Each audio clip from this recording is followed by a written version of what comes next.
काम क्या है मैं आपको बताता हूं। सबसे पहला काम, जहां भी ये नफरत फैलाते हैं, नफरत के बाजार में हमें मोहब्बत की दुकान खोलनी है।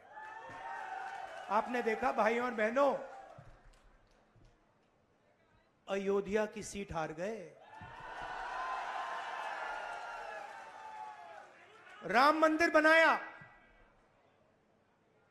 उसमें इनॉग्रेशन में एक गरीब व्यक्ति आपने नहीं देखा होगा, एक किसान नहीं था, एक मजदूर नहीं था, एक पिछड़ा नहीं था, एक दलित नहीं, आदिवासी राष्ट्रपति से कहते हैं तुम यहां नहीं आ सकती।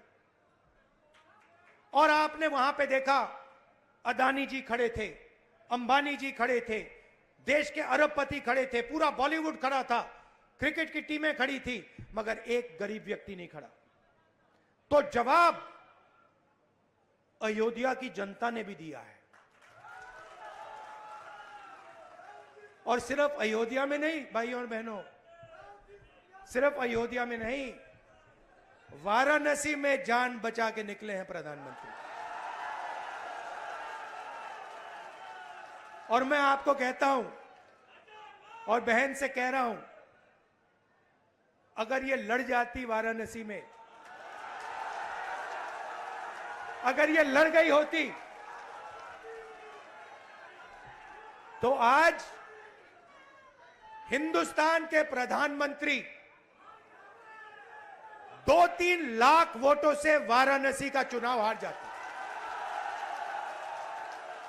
मैं ये बात अहंकार से नहीं कह रहा हूं, मैं ये इसलिए कह रहा हूं क्योंकि हिंदुस्तान के प्रधानमंत्री को हिंदुस्तान की जनता ने मैसेज दिया है, ये आपकी जो राजनीति है हमें अच्छी नहीं लगी, हम इसके खिलाफ हैं, हम नफरत के खिलाफ हैं, हम हिंसा के खिलाफ हैं, हम मोहब्बत का देश चाहते हैं, हम प्रगति चाहते हैं, हम बेरोजगारी के खिलाफ हैं। आपने 10 साल इस देश में बेरोजगारी फैलाई, नफरत फैलाई, हिंसा फैलाई, और हिंदुस्तान की जनता ने हिंदुस्तान के प्रधानमंत्री को जवाब दिया है।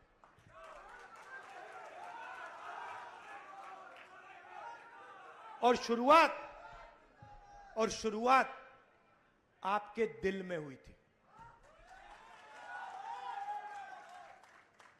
तो बदलाव आप लाए हैं, तो दिल से आपका धन्यवाद करना चाहता हूं। आने वाले समय में मैं चाहता हूं कि जो सच्चे मुद्दे हैं देश के सामने, बेरोजगारी का मुद्दा, महंगाई का मुद्दा, किसानों का मुद्दा, मजदूरों का मुद्दा, ये मुद्दे उठाए